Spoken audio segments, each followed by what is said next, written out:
Atom बहुत छोटा topic था जिसमें कि दो ही जानना था, Rutherford model and Bohr model, Rutherford model and Bohr model. अब इसके कॉन्सेप्ट तो बताया है मैंने। इसमें कैलकुलेशन करते टाइम वेवलेंथ का जो हम लोगों ने कैलकुलेशन किया था वेव नंबर का, तो उस टाइम में एक नेगेटिव का मिस्टेक रह गया, नेगेटिव छूट गया था। तो नेगेटिव छूट गया था, इसलिए एक्सप्रेशन जो हमारा Rydberg constant Z square 1/n final square minus 1/n initial square finally आता है जो, तो इसमें एक नेगेटिव आ गया था, कैलकुलेशन में रह गया था नेगेटिव को काउंट करना, इसलिए उसमें n initial square minus n final square था। इसलिए उसको करेक्ट करने के लिए आपको मैंने हैंड रिटन भेज दिया था व्हाट्सएप पे। आप सबने देख लिया होगा भाई। हाँ, तो किसी ने मुझे कैलकुलेट करते टाइम नेगेटिव छूट गया और किसी ने दिखाया ही नहीं, बोल दिया यस सर समझ गया। तो ये रहता है जिसमें कि आपका n फाइनल क्या होगा, मीन्स किस ऑर्बिट नंबर से n इज इक्वल टू 1 है ground state, n is equal to 2 first excited state, n equal to 3 second excited state, n is equal to 4 fourth excited third excited state. ये है ground state, first excited state, second excited state, third excited state. ठीक है, इस तरह से बने हुए हैं। अब फाइनली जब हमारा 1 होता है तो इनिशियल हमारा कुछ भी हो सकता है, इनिशियल जो हो सकता है 2 3 4 5, क्योंकि 1 पे फाइनली आएगा भाई तो ये 2 से आ सकता है, 3 से आ सकता है, 4 से आ सकता है। ध्यान देना सारे लोग, न्यूमेरिकल में भी काम आएगा ये सब। तो कुछ पॉइंट्स मैं अभी बता रहा हूँ और शायद आप केमिस्ट्री में भी मिसिंग किए हुए हों, तो आपको वो क्लियर हो जाएगा। देखो n इज इक्वल टू 1 पे फाइनली आ सकता है 2 से भी, 3 से भी, 4 से भी, और ये कंस्टिट्यूट करेगा कौन सा सीरीज को भाई, लेमन सीरीज। सबको मालूम है भाई लेमन सीरीज को ये कंस्टिट्यूट करेगा। और लेमन सीरीज जो है यूवी रेज में जो लाइट जो इमिटेड होते हैं रेडिएशन वो यूवी रेज में आते हैं। ठीक है, उसी तरह से जब n फाइनल 2 होता है तो वो बार्मर सीरीज बनता है जो कि 3 से आ सकता है या 4 से आ सकता है या 5 से आ सकता है, ऐसे। तो ये बनता है हमारा, जब हमारा n फाइनल क्या हो जाए भाई तो 2 हो जाए, तो ये हमारा n फाइनल अगर 2 होगा तो इसका मतलब n इनिशियल क्या हो सकता है, तो 3 हो सकता है, क्योंकि 2 पे आएगा तो 3 से आएगा चाहे 4 से आएगा, 3 4 5 6 एंड सो ऑन इनफाइनाइट तक कुछ भी। तो ये क्या बनता है भाई, तो ये बार्मर सीरीज बनता है। इसमें कोई नई बात नहीं है और ये विजिबल रेंज में होता है, ये सब आप समझते हैं। अब एक चीज़ ध्यान रखना, सीरीज लिमिट भी होता है एक, मतलब जो मैक्सिमम एनर्जी वाला मैक्सिमम फ्रीक्वेंसी वाला मिलेगा वो इनफाइनाइट से 2 पे आएगा, तो ये मैक्सिमम फ्रीक्वेंसी वाला होगा। मैक्सिमम फ्रीक्वेंसी मतलब मैक्सिमम एनर्जी। और जो इमीडिएट बाद वाले से आएगा मीन्स 3 वाले से जो 2 पे आएगा ये हमारा मिनिमम फ्रीक्वेंसी यानी कि मैक्सिमम वेवलेंथ वाला होगा। मैक्सिमम वेवलेंथ वाला ये होगा। अगर वेवलेंथ मैक्सिमम मतलब फ्रीक्वेंसी मिनिमम, तो उसको इमीडिएट बाद वाले से आप ले लेंगे। ठीक है, ये ध्यान रखना होता है।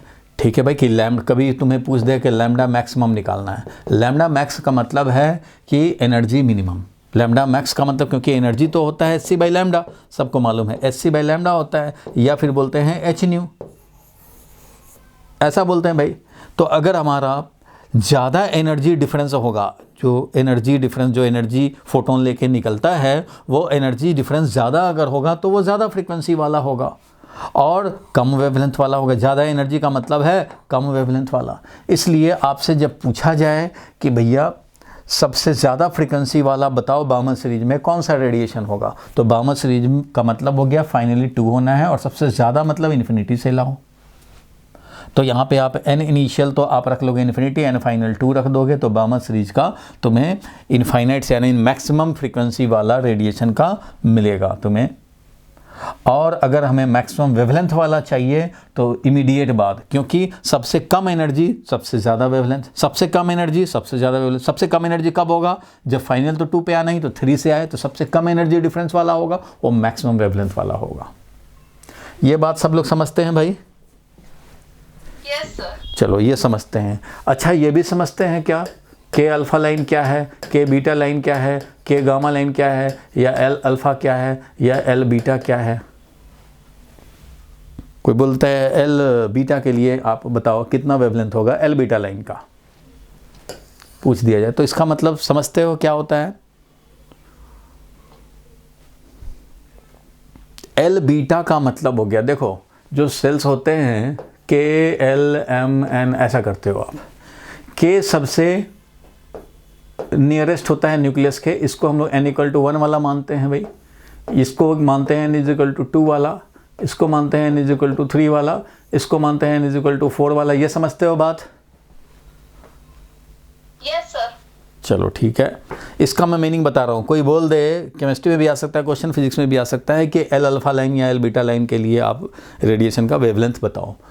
तो देखो के एल एम एन ये तो भाई ऑर्बिट नंबर के लिए ठीक है। एक और होता है भाई अल्फ़ा बीटा गामा, सबसे पहले अल्फ़ा आता है फिर बीटा फिर गामा, ठीक है।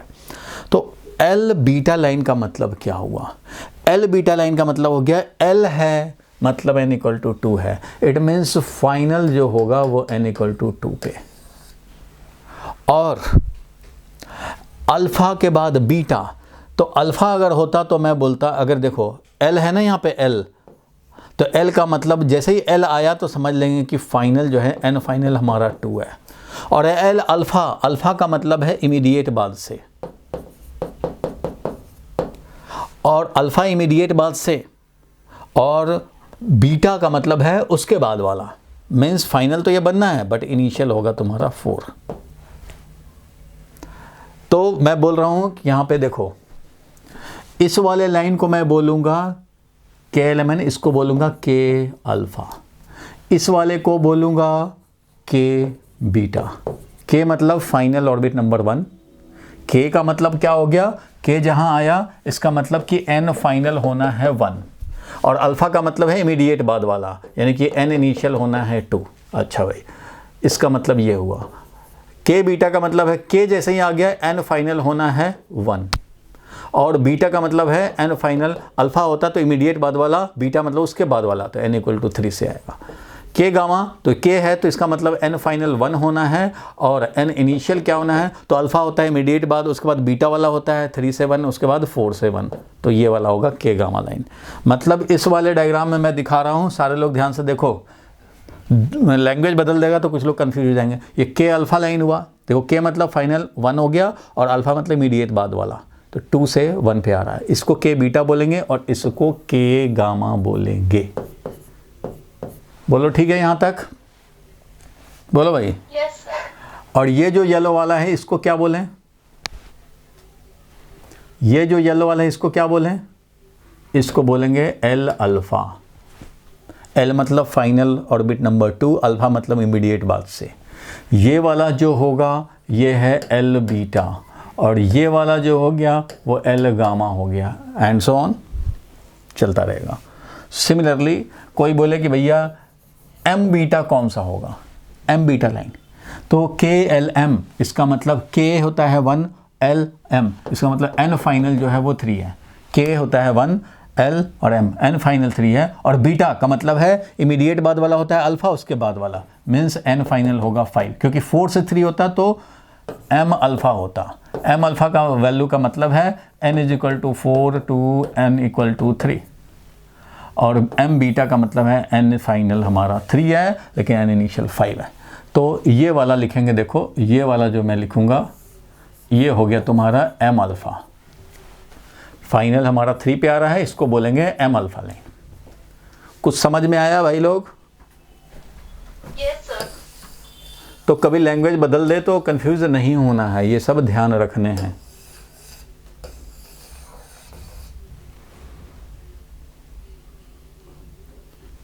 बोलो क्लियर है यहाँ तक? तो आगे बढ़ूँ मैं। इसमें न्यूमेरिकल करना है, आप न्यूमेरिकल जो है वो सॉल्व करके, और इसमें जितना डाउट निकलता है 5, 7, 10 जो भी डाउट निकलते हैं वो आप सेंड करें, वो उसको मैं करूँगा, चाहे मैं नेक्स्ट क्लास में करूँ या संडे वाली क्लास में करूँ, जैसे भी करूँ मैं करूँगा। लेकिन आप एटम का ऑलमोस्ट सारा इन्फॉर्मेशन आपको मिल चुका है, और आपको आज मैं शुरू करूंगा ड्यूअल नेचर, लेकिन न्यूमेरिकल सॉल्व करने में ये सब ध्यान रखना है कि मैक्सिमम वेवलेंथ वाला पूछ रहा है कि मैक्सिमम फ्रीक्वेंसी वाला पूछ रहा है, तो कब इनिशियल क्या लेना है ऑर्बिट नंबर और फाइनल ऑर्बिट नंबर क्या लेना है वो आपको ध्यान रखना है। और जो भी वी एन का जो हमने हैंड रिटन आपको भेजा है व्हाट्सएप पे वो ध्यान रखना है। आर एन का एक्सप्रेशन भी याद रखना है, वी एन का एक्सप्रेशन याद रखना है, एनर्जी टोटल का एक्सप्रेशन याद रखना है, और एनर्जी का क्या टोटल याद रखना है वो तो आपको पता ही है, -13.6 upon N square into Z square electron volt.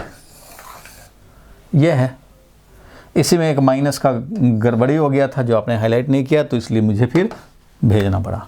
ठीक है भाई, अब चलते हैं हम लोग रदरफोर्ड मॉडल, बोर्ड मॉडल देख लिया था, इस पर हम न्यूमेरिकल करेंगे। सब फार्मूला पुटिंग ही न्यूमेरिकल ज़्यादातर होते हैं, इनमें कुछ भी अगर डाउट रहेगा आप भेजें मुझे डाउट, 2-3 दिन और टाइम ले लो, उसको सॉल्व करके भेजो। 2-4 लोगों ने भेजा भी है, लेकिन बाकी लोग भी कर लें, फिर मैं उनके क्वेश्चन को, कॉमन डाउट को डिस्कस कर दूंगा। अभी के लिए हम लोग ड्यूअल नेचर शुरू करते हैं भाई।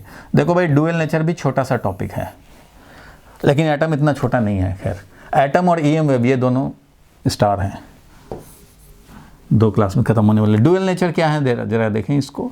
ड्यूअल नेचर में याद होगा मैंने ऑप्टिक्स स्टार्ट जब किया था तो उस समय बोला था मैंने कि भैया लड़ाई हो गया कि रेडिएशन यानी कि लाइट, वेव की पार्टिकल, तो वेव पार्टिकल में लड़ाई हो गया भाई। हाइगेंस साहब बोल रहे थे कि वेव है, न्यूटन का कॉर्पस्कल्स थ्योरी पार्टिकल है।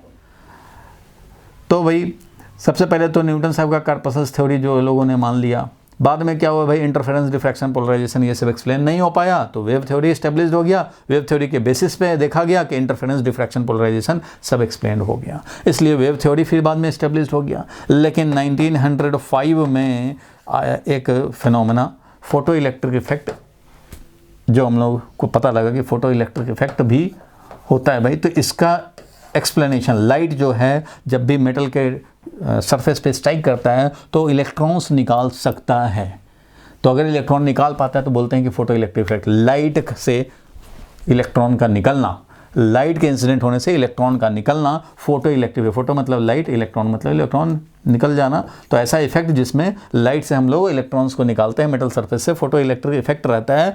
और 1905 में जब लाइट ने ये फिनोमेना एग्जिबिट किया तो इसको एक्सप्लेन करने का कोशिश किया गया उस समय के एग्जिस्टिंग वेव थ्योरी के बेसिस पे, तो वेव थ्योरी इसको एक्सप्लेन करने में फेल हो गया। तो फिर से क्वेश्चन ओपन हुआ कि वेव की पार्टिकल।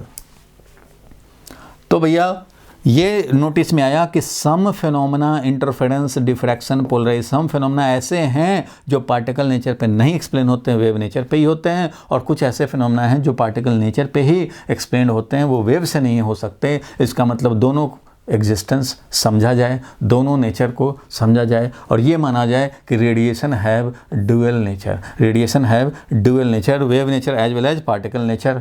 फोटो इलेक्ट्रिक इफेक्ट है, कॉम्पटन इफेक्ट है, इन सब इफेक्ट को एक्सप्लेन करने के लिए हमें पार्टिकल नेचर का ही हेल्प लेना पड़ेगा, वेव से नहीं एक्सप्लेन होंगे। और interference, diffraction, polarisation like phenomena को एक्सप्लेन करने के लिए वेव नेचर वाला ही हमें एक्सप्लेनेशन देने पड़ेंगे, इससे एक्सप्लेन नहीं होंगे। तो ड्यूअल नेचर है, मस्त लाइट रेडिएशन चल रहा है भाई, और जैसा कंडीशन बनेगा उस हिसाब से इसका कोई एक नेचर डोमिनेट हो जाता है। मैंने बताया ही था कि दोनों कैरेक्टर है, गुस्सा वाला भी कैरेक्टर है नोबिता के पास, और आराम से रहने वाला भी, शांत रहने वाला भी कैरेक्टर है। लेकिन कब कैसा नेचर दिखाएगा वो डिपेंड करता है सर्कमस्टांस कैसा है। अगर सुजुका है सामने, अगर मान लो डोरेमोन है सामने, तो भैया इसका दोस्ती वाला ही नेचर रहेगा, वैसा ही ये शांत रहेगा और फ्रेंडशिप वाला बात कहेगा। लेकिन जब जियान आ जाएगा या कोई और आ जाएगा जो इसको लड़ाई करता हो, तो सुनियो आ जाएगा तो इसका नाक मुँह टेढ़ा हो जाएगा। ठीक है भाई, तो दोनों नेचर है इसके पास। कब क्या दिखाएगा तो that depends on the circumstances and interaction of light और रेडिएशन। बाद में ठीक है भाई, ये जब इस्टेब्लिश हो गया, इस्टेब्लिश किसने किया भाई, तो उस समय के जो साइंटिस्ट थे, Einstein, de Broglie, Bragg, Davisson, Germer और मैक्स प्लैंक, इन सबों ने मिलकर के कंक्लूजन यही निकाला कि radiation have dual nature, radiation have dual nature. थोड़े टाइम के बाद डी ब्रोगली साहब ने on the basis of symmetry argument ये बताया कि भैया पूरा यूनिवर्स दो ही चीज़ से तो बना है, रेडिएशन एंड मैटर। मैटर जिसका रेस्ट मास होता हो, रेडिएशन जिसका रेस्ट मास नहीं होता। यही दो चीज से बना है भैया। रेस्ट मास है या नहीं है तो पार्टिकल है, मैटर है, और रेस्ट मास नहीं है तो वो रेडिएशन है। दो ही चीज से बना है। तो जब ये कंक्लूजन निकल गया कि भाई कि रेडिएशन को डुअल नेचर है, वेव नेचर भी है, पार्टिकल नेचर है, तो उन्होंने बेसिस ऑफ सिमेट्री आर्गूमेंट उन्होंने कहा कि इसका मतलब मैटर को भी दोनों नेचर होना चाहिए, वेव नेचर भी और पार्टिकल नेचर भी। चाहे वो मैटर क्रिकेट बॉल हो या फुटबॉल हो या बैट हो, कुछ भी हो, या इलेक्ट्रॉन हो या प्रोटॉन हो।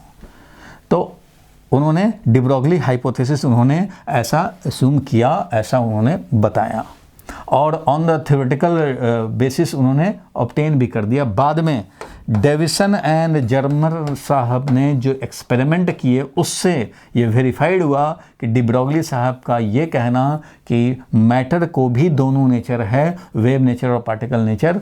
तो भैया मैटर का पार्टिकल नेचर तो ऑलरेडी वेल एस्टेब्लिश्ड है कि क्रिकेट बॉल है, आएगा, मोमेंटम होगा, मारेगा तो सर टूट जाएगा। लेकिन इसका वेव नेचर एक्सप्लेन करने में तो मूविंग इलेक्ट्रॉन के कॉरस्पॉन्डिंग वेव नेचर यानी कि मैटर वेव उन्होंने ही बताया, मैटर वेव एग्जिस्ट करता है भाई इसके कॉरस्पॉन्डिंग।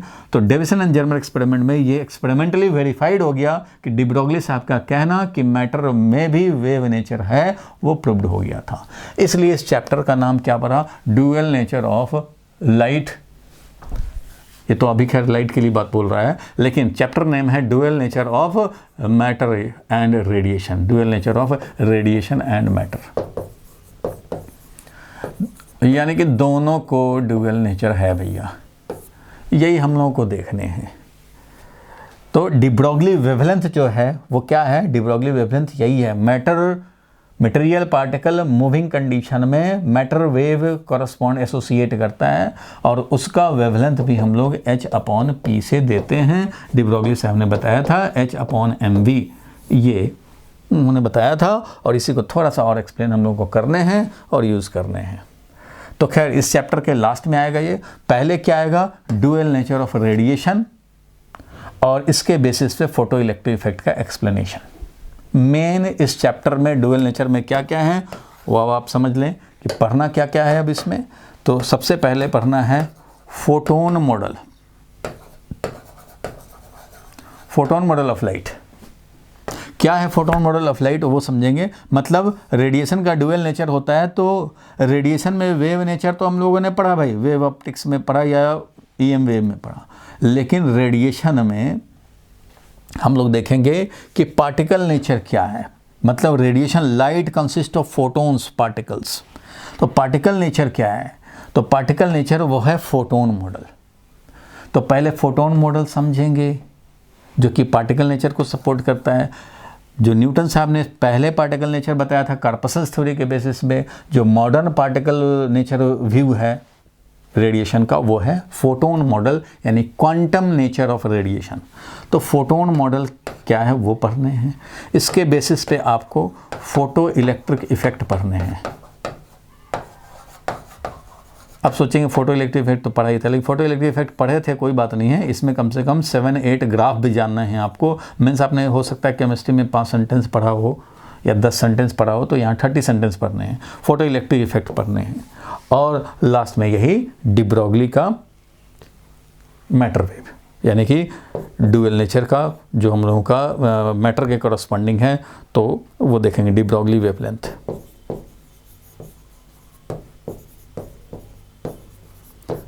यही पढ़ना है। लास्ट में था डेविसन एंड जर्मर एक्सपेरिमेंट। ठीक है, डेविसन एंड जर्मर एक्सपेरिमेंट था, लेकिन वो सिलेबस से रिमूव कर दिया गया है, इसलिए। और वैसे भी ये कोई न्यूमेरिकल इसमें तो आता नहीं था, सिंपली एक एक्सपेरिमेंट था बस, और कुछ नहीं था। तो यही आपको पढ़ने हैं। तो आज शुरू करूंगा फोटोन मॉडल, और फोटो इलेक्ट्रिक इफेक्ट का इंट्रोडक्टरी बात आज हो जाएगा। और उसके बाद नेक्स्ट क्लास में फोटो इलेक्ट्रिक इफेक्ट का अल्बर्ट आइंस्टीन ने कैसे एक्सप्लेन किया था, और इसी एक्सप्लेनेशन के लिए आइंस्टीन को नोबेल प्राइज फिजिक्स में मिला था 1905 में। और ये लास्ट में आधे घंटे का ये टॉपिक है, ये देखेंगे। तो 2 से 3 क्लास लगने हैं। शुरू किया जाए भाई, समझ गया बैकग्राउंड इसका? Yes sir. तो आपको जो पहले यहाँ पे टॉपिक मिल रहा है पार्टिकल नेचर ऑफ लाइट यानी द फोटोन, यही है फोटोन मॉडल।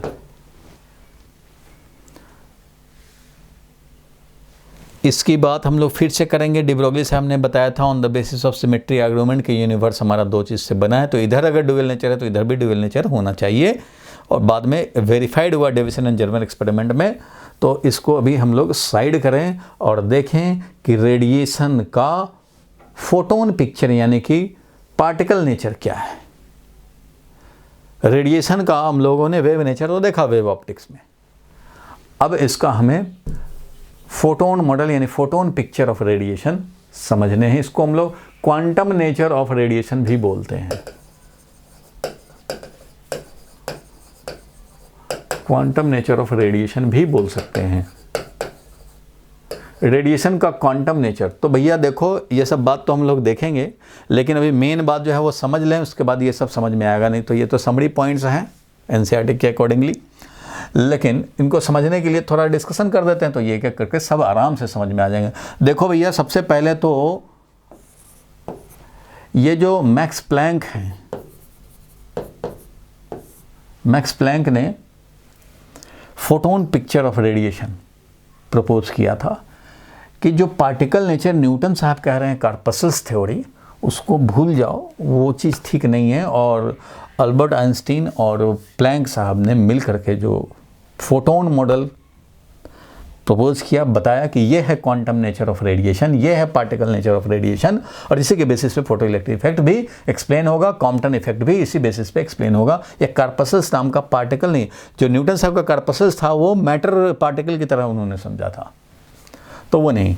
तो आइंस्टीन एंड प्लैंक ने मिल करके फोटोन पिक्चर उन्होंने बताया कि रेडिएशन जो है वो कॉर्पसल्स से नहीं बना है। वो किससे बना है भाई? तो वो बना है फोटोन्स नाम का पार्टिकल से, जो कि क्वांटम ऑफ एनर्जी है, पैकेट्स ऑफ एनर्जी हैं, और each photon have energy equal to H new.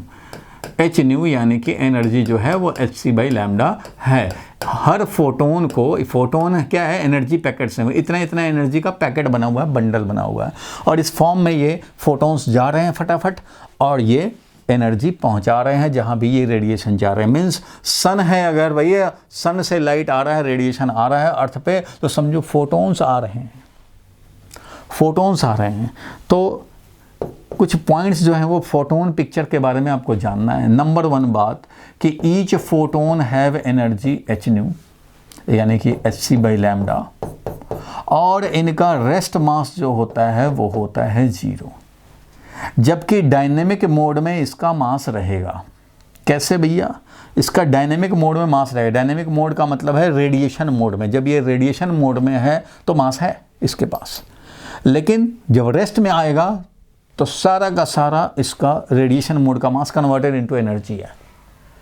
मतलब फोटोन जैसे ही कहीं भी किसी भी पार्टिकल, डस्ट से, वॉल से, किसी से भी स्ट्राइक करता है लाइट, फोटोन, तो फोटोन में जो भी मास है रेडिएशन मोड में, वो मास कन्वर्टेड इनटू एनर्जी है अकॉर्डिंग टू mc²।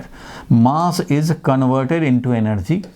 आइंस्टीन साहब ने एक इक्वेशन भी दिया था भाई, mass energy equivalence relation.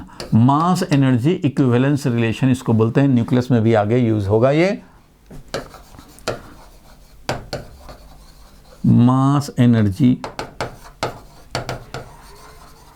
Equivalence relation मतलब मास और एनर्जी इक्विवेलेंट हैं एंड आपस में इंटर कन्वर्टेबल हैं, कन्वर्ट कर सकते हैं। तो उन्होंने बताया था कि अगर m मास समझते हो डायनेमिक मोड में फोटोन का मास, तो दैट मास जैसे ही स्ट्राइक करेगा कन्वर्टेड इनटू एनर्जी, इतना एनर्जी ये प्रोड्यूस कर देगा, और ये एनर्जी प्रोड्यूस करके किसको देगा? जिस पार्टिकल को स्ट्राइक किया होगा उस पार्टिकल को हैंडओवर कर देगा और खुद डिसअपीयर हो जाएगा। It means entire mass of photon, जो कि डायनेमिक मोड का मास है, ये रेस्ट मास नहीं है। रेस्ट मास होता तो अर्थ ना इस पे ग्रेविटेशनल फोर्स लगा देता और टॉर्च का लाइट अगर ऐसे सेंड किए हो तो इसका फोटोन्स को ऐसे कर देता ये, due to gravity force, mg force. क्योंकि mg यानी कि ग्रेविटी फोर्स, ग्रेविटेशनल फोर्स उसी पे लगता है जिसका रेस्ट मास होता है। जिसका रेस्ट मास ना हो उस पर ग्रेविटेशनल फोर्स कभी नहीं लग सकता, इसलिए रेस्ट मास नहीं है, इसलिए ये इस पर ग्रेविटेशनल फोर्स नहीं लगेगा। लेकिन डायनेमिक मोड में जो मास है, रेडिएशन मोड में जो मास है, that will be converted into energy. इसलिए डायनेमिक मोड में अगर हमें मास चाहिए कि कितना मास एग्जिस्ट कर रहा था डायनेमिक मोड में, तो वो है एनर्जी अपॉन सी स्क्वायर। इसलिए dynamic mass of photon in radiation mode, obviously dynamic mass का मतलब ही है इन रेडिएशन मोड, वो कितना होगा भाई?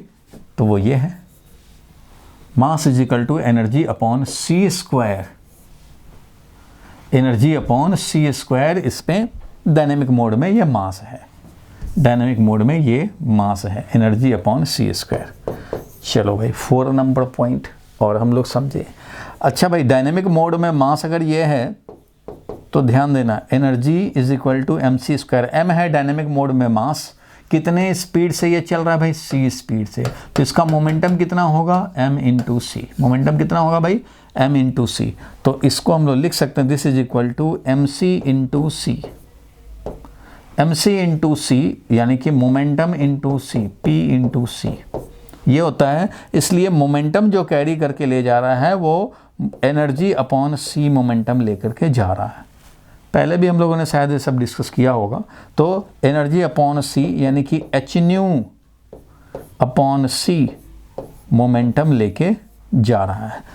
तो रेडिएशन अपने साथ मोमेंटम भी लेके जा रहा होता है, डायनेमिक मोड में मास लेके जा रहा होता है।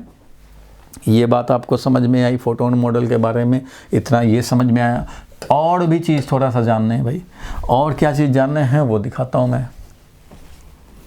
और एक बात जानने हैं कि इंटेंसिटी ऑफ लाइट का मतलब क्या है। तो इंटेंसिटी ऑफ लाइट का मतलब है कि नंबर ऑफ फोटोन्स। बोले कोई कि हमने भाई इंटेंसिटी डबल कर दिया है, तो इंटेंसिटी डबल कर दिया तो फोटोन पिक्चर में क्या समझा जाएगा भाई? तुमने इंटेंसिटी डबल कर दिया, अरे भाई डबल कर दिया है तो इसका मतलब फोटोन पिक्चर के हिसाब से मैं ये समझूंगा कि तुमने पहले 10 फोटोन्स पर सेकंड भेज रहे थे तो अब 20 फोटोन पर सेकंड भेज रहे हो। तो intensity is proportional to number of photon per unit time per unit area. मतलब मेनली ये समझो कि कितने फोटोन्स तुमने भेजा per unit time per unit area. इधर से भेज रहे हो तो यूनिट एरिया में यूनिट टाइम में कितने फोटोन्स ट्रांसफर हो रहे हैं, उतना ही ज़्यादा एनर्जी ट्रांसफर होगा भाई। तो इंटेंसिटी डबल करना मतलब नंबर ऑफ फोटोन डबल कर रहे हैं। इंटेंसिटी का मतलब नंबर ऑफ फोटोन से लगाने हैं फोटोन पिक्चर के अकॉर्डिंगली, ठीक है भाई। और इसका फ्रीक्वेंसी अगर चेंज कर रहे हैं तो फ्रीक्वेंसी ऑफ रेडिएशन, ये है इंटेंसिटी ऑफ रेडिएशन। ध्यान से समझना भाई, इंटेंसिटी ऑफ रेडिएशन का सीधा मतलब किससे लगाएंगे भाई? तो इंटेंसिटी ऑफ रेडिएशन का सीधा मतलब नंबर ऑफ फोटोन स्ट्राइकिंग पर unit time per unit area से लगाएंगे। और frequency of photon,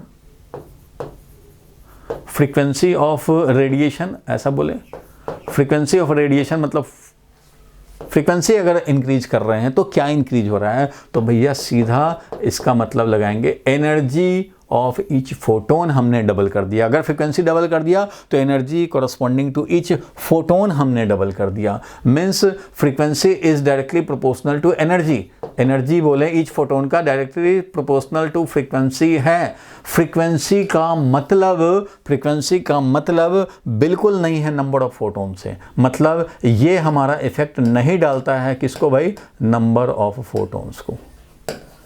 number of photon ये नहीं चेंज करेगा। अगर तुमने फ्रीक्वेंसी डबल कर दिया, ट्रिपल कर दिया, तो फोटोन्स 10 आ रहे थे पर सेकंड 10 ही आएंगे, लेकिन वो 10 फोटोन जो पहले आ रहे थे कम एनर्जी लेकर के, अब फ्रीक्वेंसी बढ़ा दिया तो ज़्यादा एनर्जी लेके आएंगे। मीन्स इंडिविजुअल फोटोन में एनर्जी बढ़ जाएंगे, तुमने फ्रीक्वेंसी बढ़ाया तो इंडिविजुअल फोटोन का बढ़ेगा। नंबर ऑफ फोटोन 10 आ रहे थे, 10 ही आएंगे।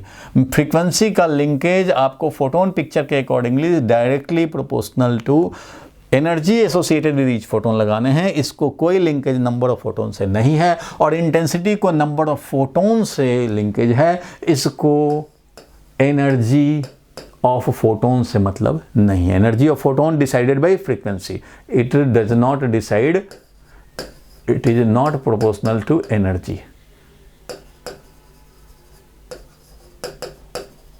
मतलब इंटेंसिटी और फ्रीक्वेंसी को समझो कि किस पे ये डायरेक्टली प्रोपोर्शनल का इफेक्ट डालता है और किस से इंडिपेंडेंट है। तो फ्रीक्वेंसी का मतलब है एनर्जी ऑफ ईच फोटोन, इससे मतलब नहीं है नंबर ऑफ फोटोन को। हमने फ्रीक्वेंसी बढ़ा दिया तो नंबर ऑफ फोटोन नहीं बढ़ाया है। नंबर ऑफ फोटोन 10 था, 10 ही आ रहा है। पहले 2-2 जूल लेके आ रहा था, अब डबल कर दिया है तो 4-4 जूल लेके आएंगे, लेकिन 10 ही फोटोन लाएंगे। Means number of photon will remain same, ये ध्यान रखना। और इंटेंसिटी बढ़ा रहे हो, इंटेंसिटी चेंज कर रहे हो, तो directly number of photon proportionally change होगा, directly proportional to number of photons change होगा। इससे इंडिविजुअल फोटोन का एनर्जी चेंज नहीं होगा। फोटोन का एनर्जी मतलब फ्रीक्वेंसी, नंबर ऑफ फोटोन्स मतलब इंटेंसिटी। और ये सब बात तो जानने ही जानने हैं। बोलो यहां तक क्लियर है? Yes sir. बोलो भाई पहलवानों, रोशन बोलो भाई, शुभम यस सर। यहां तक क्लियर है? एकता बोला करो भाई। Yes sir. Sakshi Suhani clear है? Yes sir. नाम क्या है तुम्हारा? सर सूरती, सर वो बाय मिस्टेक। अच्छा। ठीक है ठीक है, ओके। अच्छा, ये तो बात आप ध्यान रखेंगे इतना, साथ में एक और बात ध्यान रखेंगे। और क्या ध्यान रखेंगे? फोटोन पिक्चर फिर मैं दिखाऊंगा, नोट्स भी बन जाएंगे। आप चाहे तो इनको भी लिख सकते हैं, नोट्स बना सकते हैं, या फिर जो वीडियो में भेज देता हूँ रिकॉर्डिंग, उससे भी आप कर सकते हैं। रिकॉर्डिंग चल रहा है ना? हाँ भाई चल रहा है, ठीक है। एक चीज़ और पॉइंट देखें, 4 ये देखा, 2 उधर देखा, अब ये 5 नंबर पॉइंट ये देखो। जब भी फोटोन किसी भी सरफेस से स्ट्राइक करेगा, एनर्जी जो एच न्यू लेके जा रहा है, समझो कि mc² लेके जा रहा है एनर्जी, तो वो हैंड ओवर कर देगा जिसको भी स्ट्राइक करेगा, हैंड ओवर करेगा। और वो हैंड ओवर कितने टाइम में करेगा? तो टेंडिंग टू 0। मीन्स ये इंस्टेंटेनियस, इंस्टेंटली तुरंत दे देगा, हैंड ओवर कर लेगा, खुद डिसअपियर हो जाएगा, क्योंकि इंटायर मास कन्वर्टेड इनटू एनर्जी। एनर्जी है, मास नहीं है, गायब हो गया मास। तो ये इंस्टेंटेनियस प्रोसेस है, तुरंत का तुरंत काम करेगा, कोई डिले नहीं है। Incidence of photon and handing over the energy, कोई टाइम लैग नहीं है। जो है टाइम लैग इतना स्मॉल है कि काउंट करने की ज़रूरत नहीं है। मीन्स इंस्टेंटेनियसली, तुरंत इंस्टेंटेनियस प्रोसेस है, समझो इंस्टेंटली ये हैंड ओवर कर लेता है। ये तो चलो इतने जो 4 to 6 x 7 पॉइंट जो मैंने बताया, ये तो भाई टिप्स पे रहते हैं, इसलिए ये बिना कुछ देखे लोग बता सकते हैं, ये आपको भी टिप्स पे होने चाहिए।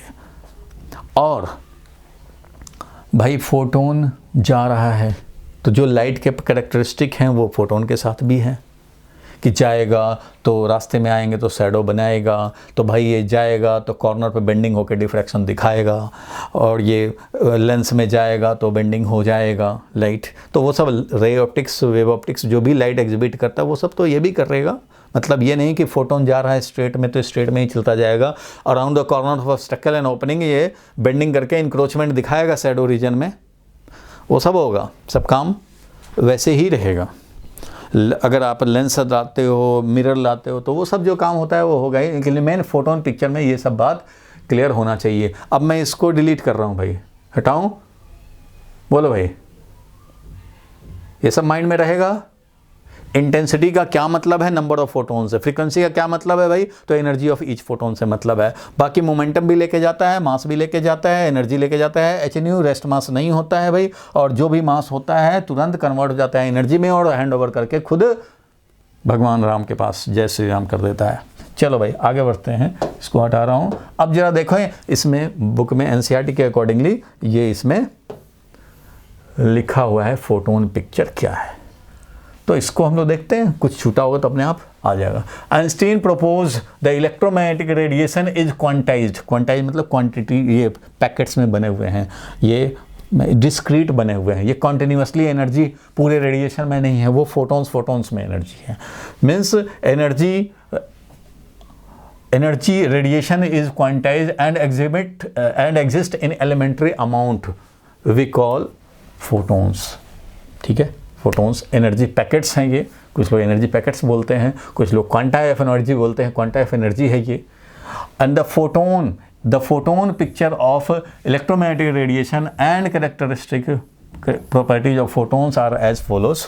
ये सब है भाई, in the interaction of radiation with matter, radiation जब मैटर से इंटरेक्ट करता है कहीं भी, the radiation behaves as if it is made of particles like photons, photon की तरह दिखाता है। Each photon has energy H nu H C by lambda and momentum p H nu by c, that is h upon wavelength. Momentum भाई मैंने बताया कि energy जो होता है वो एम सी स्क्वायर होता है, और M C square means P into C, so P is equal to energy upon C, energy means H nu upon C, और ये हो गया H upon C by nu, और सी बाई न्यू को बोलते हैं वेवलेंथ, क्योंकि C is equal to nu lambda है भाई, इसलिए सी अपॉन न्यू को बोलते हैं वेवलेंथ। तो हम लोग ऐसा बोल सकते हैं भाई, तो एच अपॉन वेवलेंथ है, जो कि बाद में डी ब्रोगली साहब ने इसी को पकड़ लिया था भाई कि ये मैटर के लिए भी होगा, मैटर के लिए भी होगा, तो फोटोन भी लेके जाता है। तो each photon have energy H nu H C by lambda and momentum H nu by C और H by lambda, where H is Planck's constant. ठीक है भाई, nu and wavelength lambda are the frequency and wavelength of radiation, C is velocity of light in vacuum. ठीक है भाई, यहाँ तक clear है। थर्ड पॉइंट देखें, the photon energy is independent of intensity of radiation. Photon का जो energy होता है वो इंडिपेंडेंट ऑफ इंटेंसिटी, अभी बताया था कि एनर्जी ऑफ फोटोन को इंटेंसिटी से मतलब नहीं होता भाई, energy of photon energy is independent of intensity of radiation, बिल्कुल ठीक बात। अच्छा भाई नेक्स्ट पॉइंट पे चले, all the photon emitted from a source of radiation, किसी source of radiation, all the photons emitted from a source of radiation travel through space with the same speed c, जाएगा भाई space, free space, light वाला बात तो वो तो जाएगा ही। The frequency of photon, the frequency of photon gives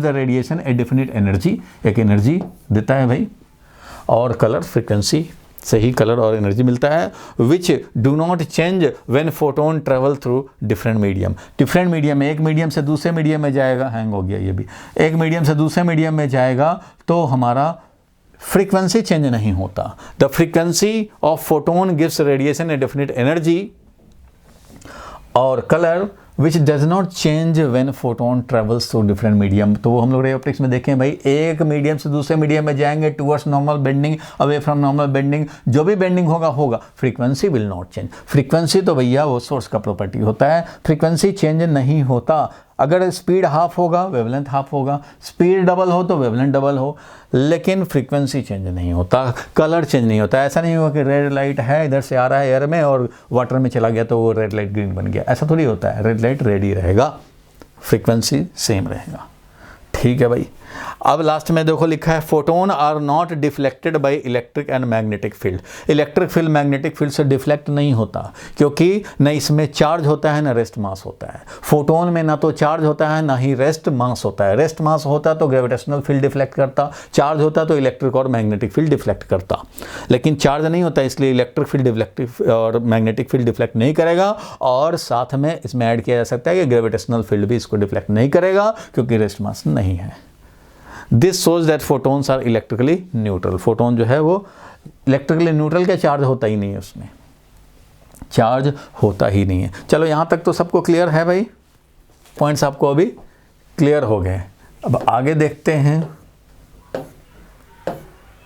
एक पॉइंट और है, देखो, in a photon particle collision, photon particle collision, photon और इधर वाल है पार्टिकल या डस्ट है, photon particle collision such as photon electron collision बोले, फोटोन डस्ट कोलिजन, जो भी बोले, फोटोन इलेक्ट्रॉन कोलिजन बोले, means radiation and particle collision.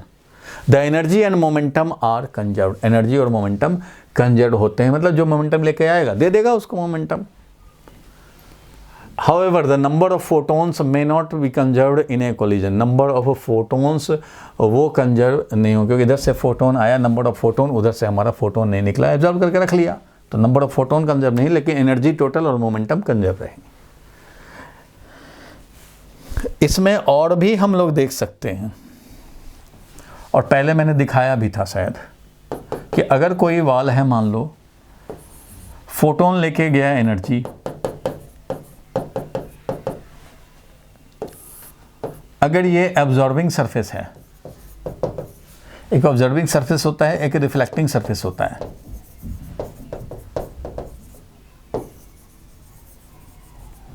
अगर ये एब्जॉर्बिंग सरफेस है तो जो फोटोन जाएगा रेडिएशन एनर्जी लेकर के ये एब्जॉर्ब कर लेगा।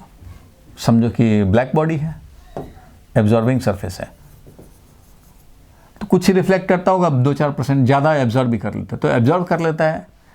तो ऐसे कंडीशन में बोलेंगे ये जो मोमेंटम लेकर के जा रहा है वो मोमेंटम यहाँ पे रुक गया। तो इसका मतलब कि अगर ये ई एनर्जी लेके जा रहा है तो इसका मतलब पी सी एनर्जी लेके जा रहा है, पी इंटू सी, जो एम सी स्क्वायर होता है, पी इंटू सी एनर्जी लेके जा रहा है। इसका मतलब मोमेंटम जो है हमारा, मोमेंटम जो लेके जा रहा है वो कितना लेके जा रहा है भाई, तो मोमेंटम है हमारा एनर्जी अपॉन सी, इतना मोमेंटम ये लेके जा रहा है और ये एब्जॉर्ब कर ले रहा है। तो इस पर फोर्स कितना लगाएगा, तो एक फोटोन स्ट्राइक करेगा भैया तो मोमेंटम पी से 0 हो जाएगा।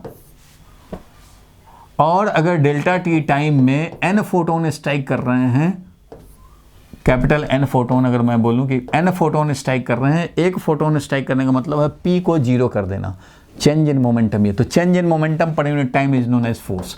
ये कितना फोर्स लगा रहा है इस पे, या ये इस पे कितना लगा रहा है, तो change of momentum. Cricket ball गया, रुक गया यहाँ पे आकर के, या गिली मिट्टी का थ्रो किया और यहाँ आके चिपक गया, तो मैकेनिक्स में पढ़ा है, मोमेंटम पी लेके गया, यहाँ चिपक गया, मोमेंटम 0 हो गया। तो एक, या समझो कि किसी को गोली मार रहे हैं, बुलेट फायर किया, इसी में रह गया, तो ये पी मोमेंटम लेके गया, वहीं रह गया। तो चेंज इन मोमेंटम, एक बुलेट को स्ट्राइक करने का ये है, एक फोटोन को स्ट्राइक करने का मोमेंटम चेंज ये है। और ऐसे ऐसे 100 फोटोन स्ट्राइक किए, 100 फोटोन स्ट्राइक किए, तो 100 मल्टीप्लाइड बाई ये, इतना मोमेंटम चेंज हुआ 1 सेकंड में। तो ये है number of photon delta T time में। तो इसको स्मॉल एन अगर लिखें, number of photon per unit time, तो ये हो जाएगा हमारा फोर्स।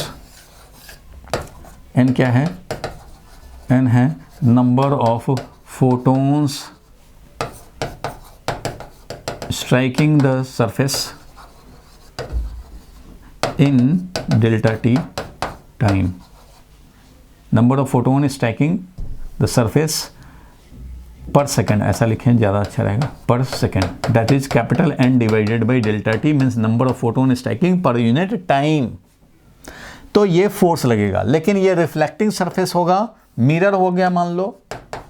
अगर ये मिरर हो गया तो ये जितना फोटोन आएगा उतना फोटोन फिर वापस ऐसे वापस हो गया। तो जब ये वापस होगा तो समझो कि P मोमेंटम लेके आया और माइनस P लेके चला गया, तो P माइनस माइनस P ऐसे करेंगे, ये हो गया change in momentum. N photon आ रहा है तो इतना लग रहा है फोर्स। इट मीन्स यहाँ पे फोर्स जो लग जाएगा वो 2 टाइम्स NP, क्योंकि 2P का चेंज इन मोमेंटम है अपॉन डेल्टा टी, यानी कि 2 टाइम्स N इंटू P।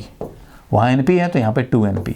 ये होगा फोर्स ऑन द सरफेस जिस पे ये स्ट्राइक कर रहा है। तो इस पे भी क्वेश्चन आ सकते हैं। नंबर ऑफ फोटोन इसमें कंजर्व नहीं हुआ, क्योंकि जितने फोटोन आ रहे हैं जरूरी नहीं कि ये भी उतना फोटोन निकालेगी भाई, एनर्जी और मोमेंटम लेकिन ओवरऑल कंजर्व रहेंगे, कोलिजन हो रहा है। तो खैर इसमें कभी कभी क्वेश्चन आ जाते हैं 1 मार्क्स के, तो आप ये काम करेंगे, ये चीज़ आप याद रखना भाई। रिफ्लेक्टिंग सरफेस है तो 2P change in momentum each collision में, और अगर हमारा एब्जॉर्बिंग सरफेस है तो P अपॉन डेल्टा टी बोल सकते हैं, एक फोटोन का rate of change of momentum.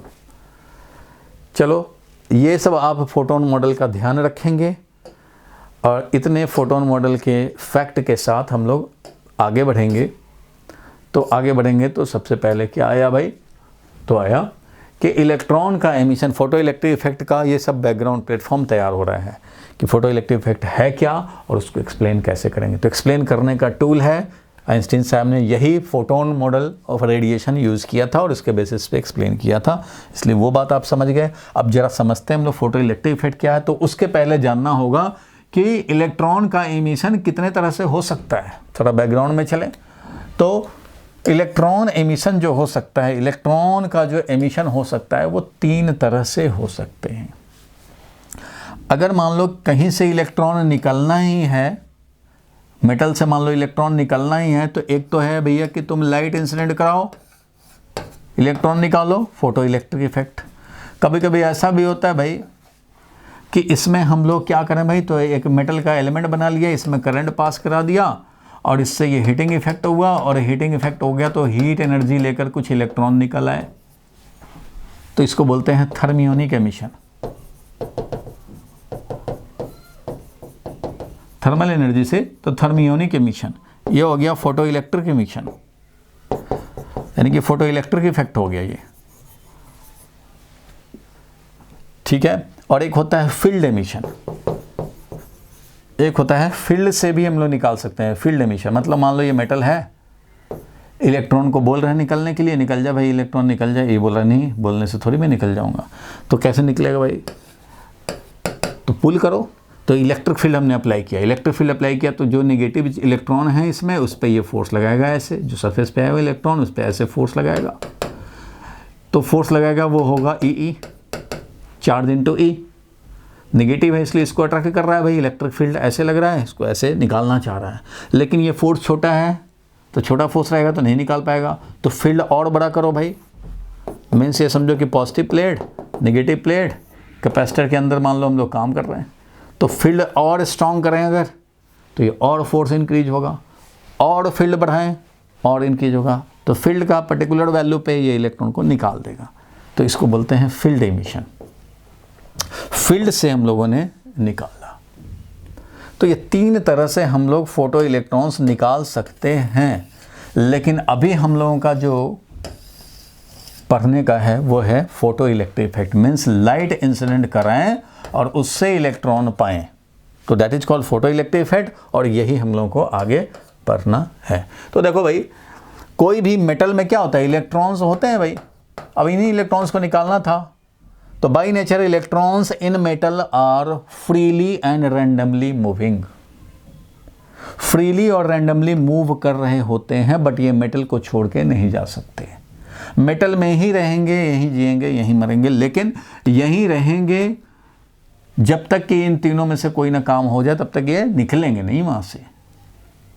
और इनको निकालने के लिए जो मिनिमम एनर्जी चाहिए होता उसको क्या बोलते हैं हम लोग भाई, तो उसको हम लोग जो minimum energy required to eject one electron is known as, उसको क्या बोलते हैं भाई, बोलो।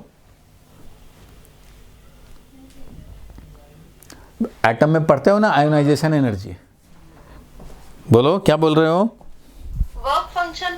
हाँ, वर्क फंक्शन, सही पहचाना। देखो जिस तरह से एक एटम में होता है भाई कि इलेक्ट्रॉन्स हैं, तो इस इलेक्ट्रॉन को निकालना मतलब एटम को आयोनाइज करना, तो आयोनाइज जैसे करते हैं, minimum energy required to remove the electron from the orbit, तो आयोनाइज करना, एटम को आयोनाइज करते हैं। वैसे ही मेटल में क्या होता है, बहुत सारे इलेक्ट्रॉन फ्रीली मूव कर रहे हैं, अब इसमें से एक इलेक्ट्रॉन को निकालना चाहते हो, ये कोई ऑर्बिटिंग इलेक्ट्रॉन उस तरह से नहीं, ये जो फ्रीली मूव कर रहे हैं मेटल के क्रिस्टल में, फ्रीली मूव कर रहे हैं रैंडमली, इनको निकालने के लिए जो मिनिमम अमाउंट ऑफ एनर्जी होता है उसको बोलते हैं work function. Minimum amount of energy required to eject one electron from the metal surface is known as work function of the metal. हर मेटल के लिए अपना अपना वर्क फंक्शन है, क्योंकि हर मेटल अलग अलग फोर्स से इलेक्ट्रॉन को अट्रैक्ट करते हैं। जिनका वर्क फंक्शन ज़्यादा होगा वो ज़्यादा अट्रैक्ट करते हैं इलेक्ट्रॉन को, जल्दी छोड़ेंगे नहीं, और कुछ कम अट्रैक्शन रखे हैं इलेक्ट्रॉन को, कम ही एनर्जी दोगे तो निकल जाएंगे। तो 3 तरह के एमिशन हैं, लेकिन जो मिनिमम एनर्जी रिक्वायर्ड है वो तो भैया आपको देने होंगे, चाहे आप लाइट से एनर्जी दे दो तो इलेक्ट्रॉन लेके निकल जाएं, या आप thermal energy, heat energy develop करके इलेक्ट्रॉन को मिल जाए तो निकल जाए, या तो फिर भैया फील्ड से हम लोग निकालना चाहें तो इतना पुलिंग फोर्स लगाओ, इतना इसमें एनर्जी डेवलप हो कि वो निकाल दे, इस बैरियर को ओवरकम कर ले, इस attractive force of the metal को, मेटल का जो ओवरऑल अट्रैक्शन है इस इलेक्ट्रॉन के लिए उसको ओवरकम कर ले। तो एनर्जी तो देने पड़ेंगे।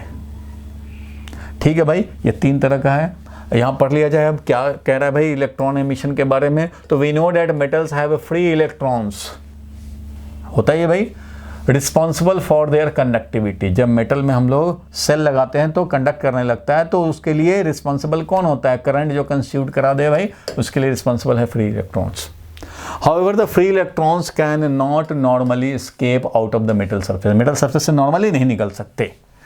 If an electron attempts to come out, बाहर निकलना चाहता भी, अगर बाहर निकलने का कोशिश करता है out of the metal surface, then the positive ions जो मेटल के होंगे, the positive ions on the metal surface pulls the electrons back to the metal, metal पे वापस उसको जाने नहीं देता। Thus free electrons held inside the metal surface by the attractive force of the ions. Ions अपना overall बोलता है कि भैया इतने में तुम रहो, फ्रीली मूव करो, मैं फोर्स नहीं लगाऊंगा, लेकिन इससे बाहर जाने की कोशिश करोगे मैं फोर्स लगाऊंगा भाई। तो ओवरऑल आयंस जो होंगे इस पर फोर्स लगा देंगे। अंदर में है कोई बात नहीं, मूव करो, ठीक है। इस तरह से आयंस के फोर्स के चलते ये अंदर में ही रहेंगे, रैंडमली मूव करते रहेंगे। Consequently the electron can come out of the metal surface only if it has obtained sufficient energy, तभी बाहर निकल सकते हैं जब ये सफिशिएंट एनर्जी ऑब्टेन कर लिए टू ओवरकम द अट्रैक्टिव पुल। ये जो आयंस के अट्रैक्शन है उसको ओवरकम करने के लिए अगर इसको सफिशिएंट एनर्जी है तभी आ पाएंगे। This phenomena of emission of electron from the metal surface is called electron emission. ये फिनोमेना जिससे कि हमें एनर्जी इसको प्रोवाइड करते हैं, चाहे इससे करें, चाहे इससे करें, चाहे ऐसे करें, एनर्जी प्रोवाइड करते हैं कि ये मेटल के अट्रैक्शन को, ओवरऑल अट्रैक्शन को, आयंस के ओवरऑल अट्रैक्शन को ओवरकम करके और निकल जाएं। तो इसको हम लोग बोलते हैं electron emission, which can be done by 3 methods. तो देखो भाई, the minimum energy required by an electron to escape from the metal surface is called work function of the metal, सबको मालूम है भाई। And it is generally measure in electron volt, electron volt measure करते हैं। And it is energy gained by an electron when it has been accelerated by a potential difference of 1 volt। ये 1 electron volt का meaning तो समझते ही हैं सारे लोग। 1 electron volt का मतलब कौन सा एनर्जी है, energy gained by 1 electron, gained by an electron. एक इलेक्ट्रॉन जो एनर्जी गेन करता है उसी को वर्क फंक्शन बोलते हैं। कब, when it is accelerated, when it is accelerated by 1 volt potential difference, 1 volt potential difference। ध्यान देना, 1 electron volt is the energy gained by an electron when it is accelerated through 1 volt potential difference। मान लो 1 volt का हमने potential difference set कर दिया, मान लो ये capacitor ही है, 1 volt का potential difference है। अब यहाँ इलेक्ट्रॉन को रिलीज करें, यहाँ पे इलेक्ट्रॉन को रिलीज करें, तो ये भैया 1 वोल्ट इलेक्ट्रॉन वोल्ट, 1 वोल्ट के कॉरस्पॉन्डिंग जब ये एक्सेलरेट करेगा तो ये कितने एनर्जी से स्ट्राइक करेगा इस पे, इस वाले सरफेस पे, तो 1 इलेक्ट्रॉन वोल्ट से।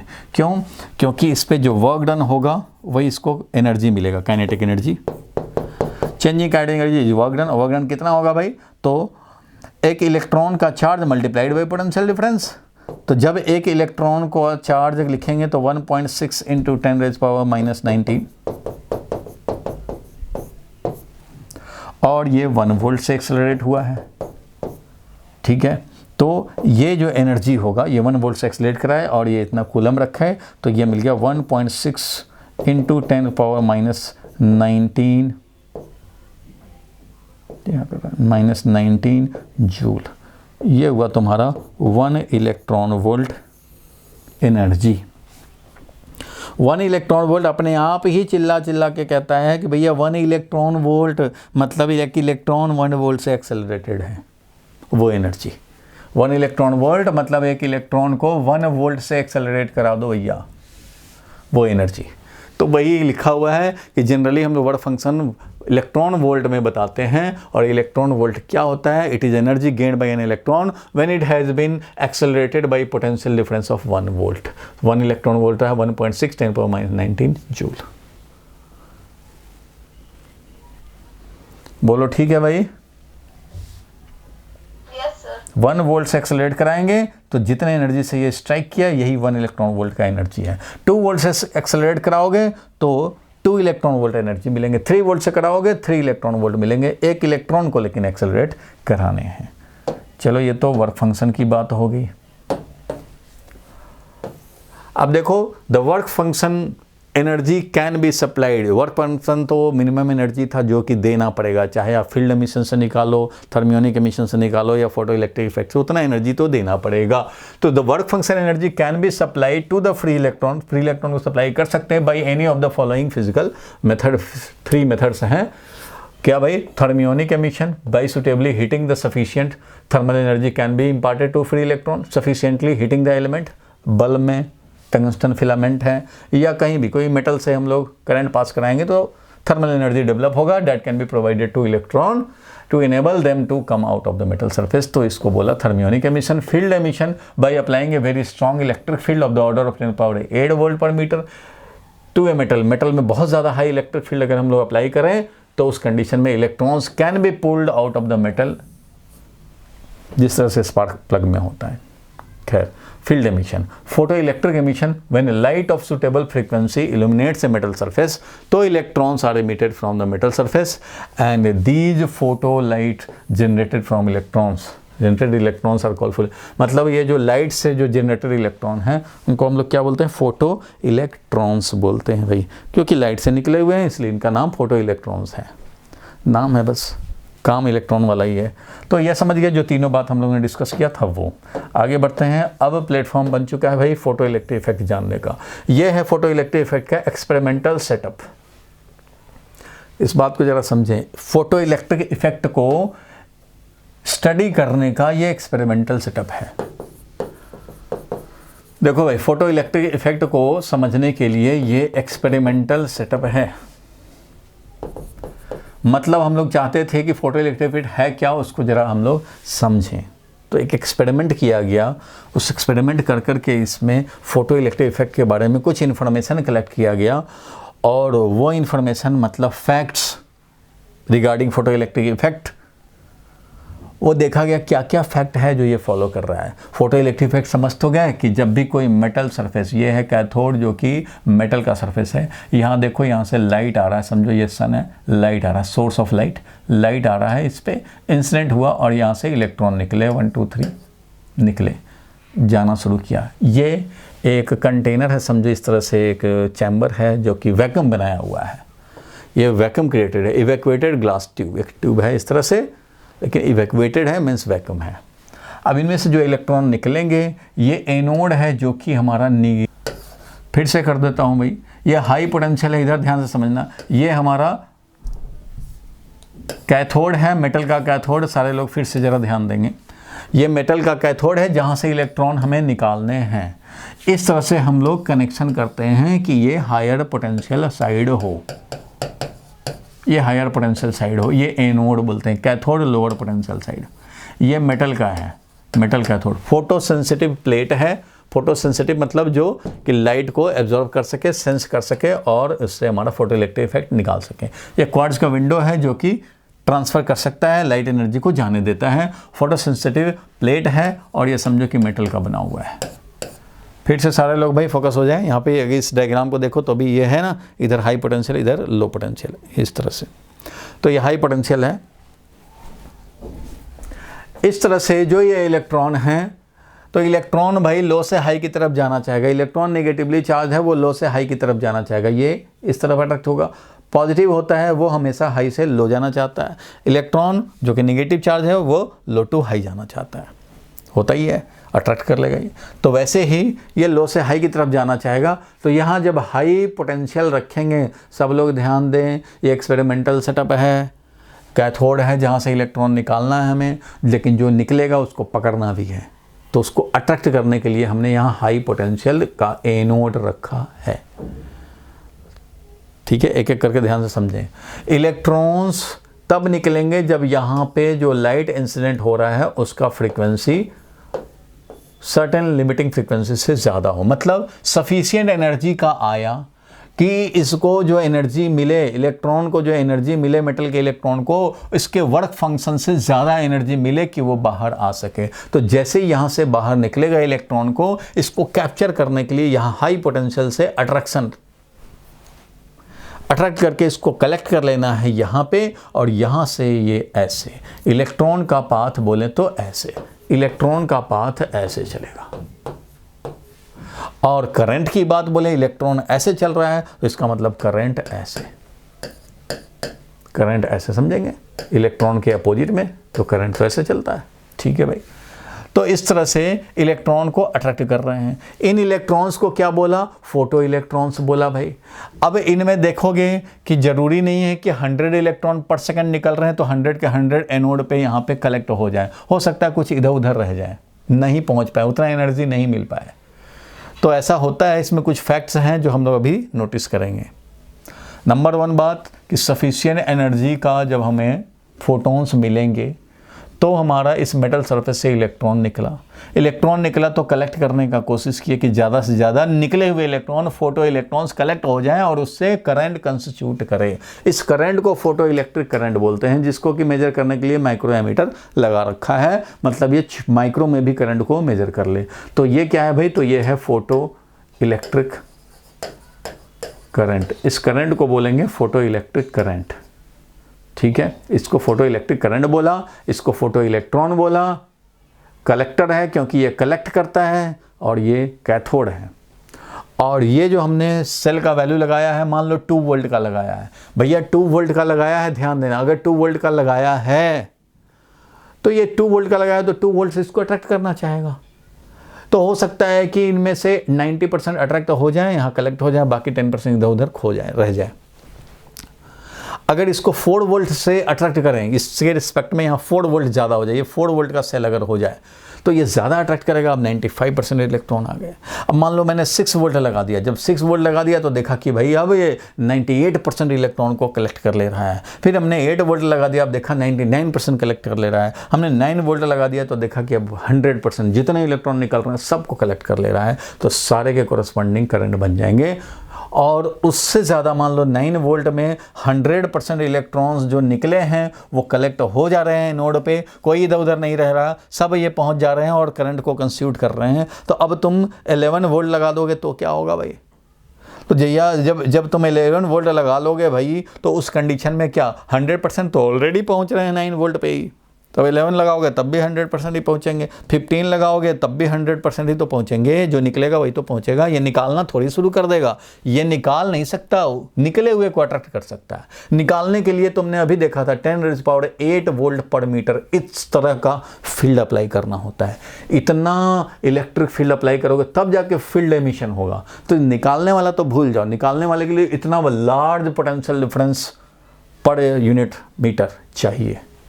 तो ये तो बहुत बड़ा वैल्यू है। हमने क्या करना है? निकले हुए इलेक्ट्रॉन को कलेक्ट करना है। उसके लिए ये 8 वोल्ट 9 वोल्ट 10 वोल्ट कर रहे हैं। तो भैया 9 वोल्ट पे ही जब 100% आ गए, 6 वोल्ट पे हमारा मान लो 4 वोल्ट पे आता था 90% इलेक्ट्रॉन्स कलेक्ट होते थे। 6 वोल्ट पे मान लो 95% कलेक्ट होने लग गए, इस पे 99% या 98% कलेक्ट होने लग गए। 9 वोल्ट पे जब हमने अप्लाई किया तो 100% कलेक्ट होने लग गए। अब 10 वोल्ट करोगे तब भी तो 100% ही आएंगे, 11 करोगे तब भी, 15 करोगे तब भी 100%। जो निकले हैं भैया वही तो आएंगे।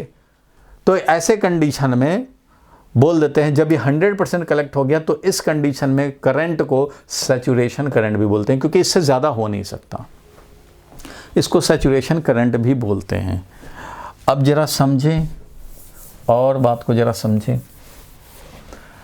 अब यहाँ पे देखो कि ये जो वेरिएबल पोटेंशियल डिफरेंस हमें अप्लाई करना है, क्योंकि मैं ग्राफ प्लॉट करना चाहता हूँ। ये ग्राफ बड़ा इंपॉर्टेंट है। इसको हम लोग करंट, फोटो इलेक्ट्रिक करंट, और इधर दिखा रहे हैं ये एनोड का potential of anode with respect to cathode. Potential of anode with respect to cathode means VA minus VC। Potential of anode with respect to cathode 2 volt है, मतलब ये 2 वोल्ट एनोड का ज़्यादा है कैथोड के रिस्पेक्ट में। तो 2 वोल्ट 4 वोल्ट यही कर रहे थे, 2 वोल्ट 4 वोल्ट तो 6 वोल्ट तो 8 वोल्ट 10 वोल्ट 12 वोल्ट ऐसे कर रहे थे। हम लोगों ने ऑब्जर्व ये किया एक्सपेरिमेंटली ये ऑब्जर्व किया गया है, सारे लोग समझें, कि जब हम लोग इस तरह का अरेंजमेंट करके और सर्टेन पोटेंशियल डिफरेंस अप्लाई करते हैं तो 2 वोल्ट पे 90% आने लग गए, मान लेते हैं।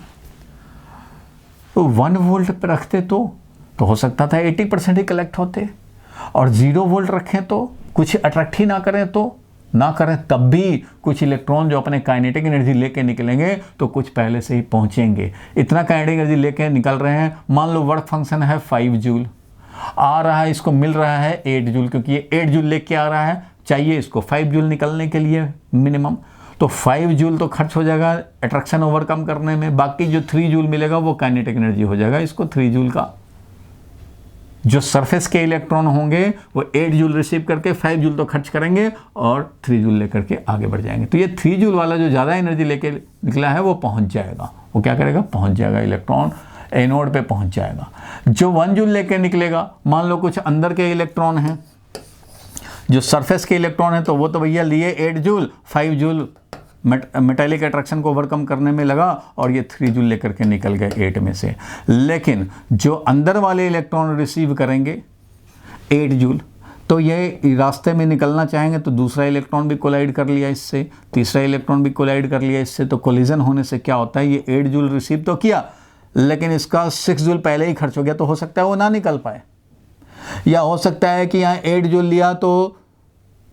लिया तो एक बार कोलिजन हुआ, 7 जूल बच गया, 1 जूल उसको कोलिजन करने से उसको इंपार्ट कर दिया, फिर और आगे बढ़ा तो 6 जूल बचा, 6 जूल बचा तो यहाँ सरफेस पे आया। अब ये मेटल कहता है कि भैया 5 जूल से पहले तो मैं निकलने नहीं दूंगा सरफेस के इलेक्ट्रॉन को, 6 जूल है तो 5 जूल अब दे देगा और आगे निकलेगा, तो इसके पास 1 जूल ही काइनेटिक एनर्जी रहेगा। इसलिए ये जो काइनेटिक एनर्जी जो सरफेस में ऑलरेडी था उसको जैसे ही 8 मिला, इसको कोई कोलिजन नहीं करना था और ये तुरंत लेकर निकल गया, तो इसको बोलते हैं हम लोग के मैक्स, मतलब मैक्सिमम काइनेटिक एनर्जी। यही maximum kinetic energy photo electron को मिल सकता है। बाकी जो इनर इलेक्ट्रॉन्स होंगे वो कुछ कोलिजन में खर्च करेंगे, जो ज़्यादा खर्च कर देंगे वो निकल भी नहीं पाएंगे।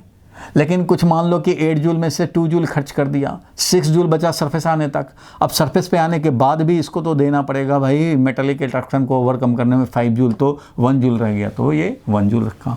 अब किसी ने 8 जूल में से ऑलमोस्ट 3 जूल खर्च कर दिया कोलिजन कर करके, और यहाँ आया तो 5 जूल ही मिला इसको, 5 जूल लेकर के निकल तो गया बट इसका नेग्लिजिबल काइनेटिक एनर्जी है। So kinetic energy ejected electron का 0 से लेकर के मैक्स तक कुछ भी हो सकता है। तो देखा गया कि सर्टेन लिमिट से 0 तक का कोई भी इलेक्ट्रॉन्स निकल सकता है। तो जो इलेक्ट्रॉन निकलते हैं उनका काइनेटिक एनर्जी का वेरिएशन इस तरह से होता है, 0 से लेकर के कहाँ तक भाई, तो के मैक्स कितना होगा, तो जितना एनर्जी फोटोन लेके आया है वो माइनस जो वर्क फंक्शन खर्च हो गया। 8 जूल लाया, 5 जूल खर्च हो गया, तो 3 जूल के मैक्स है, मैक्सिमम काइनेटिक एनर्जी है। बाकी इलेक्ट्रॉन को 0 से लेकर इस के मैक्स के बीच में कुछ भी मिल सकता है। तो इसलिए सबसे पहले तो आप ये ध्यान रखो कि फोटो इलेक्ट्रिक इफेक्ट में जो इलेक्ट्रॉन्स निकलते हैं उनका काइनेटिक एनर्जी 0 से लेकर के मैक्सिमम जो के मैक्स है उतना तक हो सकता है। मीन्स कोई भी इजेक्टेड इलेक्ट्रॉन होगा तो उसका काइनेटिक एनर्जी 0 से लेकर के एच न्यू जो लेकर के आया, ये है एच न्यू, 8 जूल जो है समझो एच न्यू है। इसमें से वर्क फंक्शन जितना रहेगा वो सब्ट्रैक्ट कर दो, ये सरफेस के इलेक्ट्रॉन फॉलो करेंगे। काइनेटिक एनर्जी जो है वो के मैक्स किसके लिए होगा, H new minus work function, ये किसके लिए होगा, तो only for surface electron. Surface electron जो होगा वही हमारा H new minus work function that is के मैक्स लेगा। अदर इलेक्ट्रॉन्स के लिए ये होंगे इनर इलेक्ट्रॉन्स, चाहे नहीं निकलेंगे या निकलेंगे तो इतना एनर्जी के बीच में रखेंगे। सरफेस इलेक्ट्रॉन के लिए इक्वल टू वाला है, इनर इलेक्ट्रॉन के लिए इक्वल टू नहीं रहेगा, ठीक है, इनर इलेक्ट्रॉन के लिए नहीं रहेगा। ये तो है फोटो इलेक्ट्रॉन्स के लिए, फॉर फिर से फोटो इलेक्ट्रॉन्स। चलो भाई फोटो इलेक्ट्रॉन्स के लिए ये है, ये किसके लिए, सरफेस इलेक्ट्रॉन्स के लिए है। और इनर के लिए मैं लिखूंगा, इनर वाले के लिए वो 0 से, इनर वाले जो हैं वो रिसीव करेंगे तो ये यहाँ से ले करके और लेस देन के मैक्स, यानी कि H new minus work function. ये किसके लिए भाई? तो ये इनर इलेक्ट्रॉन जो निकलना चाहेगा और निकलने में कामयाब हो गया, उसका काइनेटिक एनर्जी इस मैक्सिमम काइनेटिक एनर्जी वाले से कम रहेगा। सरफेस इलेक्ट्रॉन वाले को ही ये वाला मिल सकता है। ये बात तो कम से कम पहले हजम हो जाने चाहिए। अंदर का इलेक्ट्रॉन अगर कामयाब हुआ तो इससे कम मिलेगा, 0 से ज़्यादा मिलेगा। 0 के इक्वल टू भी ऑलमोस्ट निकला और ख़त्म हो गया काइनेटिक एनर्जी। तो बस यहाँ से समझो निकल के और यहीं पे गिरने का कोशिश करेगा। तो उसको भी पकड़ पकड़ के लाना है एनोड से। तो हाई पोटेंशियल रखोगे तो ये उसको भी निकले हुए को एक्सेलरेट करा लेगा और अट्रैक्ट कर लेगा कैथोड को। 100% को कलेक्ट कर लेना मतलब जो भी निकल गया उसको कलेक्ट कर लेना। ये बात समझ में आया भाई? इजेक्टेड इलेक्ट्रॉन्स का kinetic energy can be anything, सबके लिए लिख रहे हैं, surface as well as inner दोनों के लिए लिखेंगे तो ये लिखेंगे, ठीक है। Surface as well as inner के लिए लिखेंगे तो ये लिखेंगे, ओनली सरफेस इलेक्ट्रॉन के लिए लिखेंगे तो ये लिखेंगे, और सिर्फ इनर के लिए लिखेंगे तो ये लिखेंगे। बोलो ये बात क्लियर हुआ? Yes sir. Yes sir. किसी को डाउट है वो पूछ ले भाई, सिर्फ ये पॉइंट क्लियर होना चाहिए। ये पॉइंट तो क्लियर होना चाहिए, सबसे फंडामेंटल बात है। हम लोग अट्रैक्ट करने के लिए कैथोड पे हाई पोटेंशियल रखते हैं। ज़्यादा हाई रखोगे तो ऑलमोस्ट सारे अट्रैक्ट कर लेगा और करंट कंस्टिट्यूट होगा। कम रखोगे तो कम अट्रैक्ट कर पाएगा, 80% 90% ही अट्रैक्ट कर पाएगा तो कम होगा करंट। और अगर कुछ भी अट्रैक्शन ना करें तब भी कुछ को जो काइनेटिक एनर्जी मैक्सिमम मिल रहा है, उस काइनेटिक एनर्जी से कुछ इलेक्ट्रॉन 60% तो खुद ही पहुंच जाएंगे। तो इसलिए अब मैं ग्राफ पे आ रहा हूं। यहां तक में किसी को कंफ्यूजन है तो पूछ ले भाई। यहां तक तो कोई कंफ्यूजन नहीं है भाई, हटाऊं इसको? Yes sir. चलो ठीक है, तो अब मैं इधर ग्राफ पे आता हूं, ये सबको हटाता हूं। चलो अब ग्राफ की बात करें। यहां पे ये ग्राफ मैं दिखाना चाह रहा हूं, photo electric current and cathode का anode potential with respect to cathode VA minus VC। Positive मतलब A is at higher potential than C, और ये निगेटिव होगा मतलब कि VC ज़्यादा हो गया। तो खैर जब हमने 2 वोल्ट अप्लाई किया, 2, 4, 6, 8, 10, 12, 14, 2 वोल्ट अप्लाई किया तो देखा भाई कि 80% कलेक्ट हो जा रहा है। मान लो 8 इलेक्ट्रॉन, मान लो 10 इलेक्ट्रॉन निकलते थे पर सेकंड, 10 इलेक्ट्रॉन निकल रहे हैं। मान लो 10 इलेक्ट्रॉन पर सेकंड निकल रहे हैं, तो उसमें से 8 इलेक्ट्रॉन कलेक्ट हो गए तो 8 के कॉरस्पॉन्डिंग करंट बनेगा। मान लो 80%, अगर 100 इलेक्ट्रॉन निकल रहे थे तो 80, 10 निकल रहे हैं तो 8 इलेक्ट्रॉन पहुंच गए। 2 वोल्ट जब हमने एनोड का ज़्यादा रखा मतलब ये सेल वैल्यू, ये जो सेल है उसका वैल्यू। 4 वोल्ट जब किया तो देखा कि भैया 9 इलेक्ट्रॉन को ये अट्रैक्ट कर लिया, 90% हो गया। मान लो 90% बोले, 10 में तो 100 में से मान लो 80 आ गया, 100 में से मान लो 80 आ गया, 100 को रखते हैं अगर ज़्यादा अच्छा रहेगा तुम्हें। 100 में से 80 इसने एनोड ने कलेक्ट कर लिया, और इसमें ये मान लो 90% कलेक्ट कर ले रहा है। 6 वोल्ट लगाया तो देखा कि भाई ये 95% कलेक्ट कर रहा है। 8 वोल्ट लगाया तो देखा कि 98% करने लग गया, और जब 10 वोल्ट लगाया या 9 वोल्ट लगाया, चलो 10 वोल्ट ही लगाया तो ये 100% कलेक्ट कर लिया। तो अब भैया तुम 12 वोल्ट लगा दो तब भी तो 100% जो निकलेंगे वही तो कलेक्ट हो पाएगा। 14 लगा दो, 18 लगा दो, जितना भी लगा दो उससे मतलब नहीं है, जो निकल गए उसी को तो करेगा। निकालने का काम ये नहीं करेगा।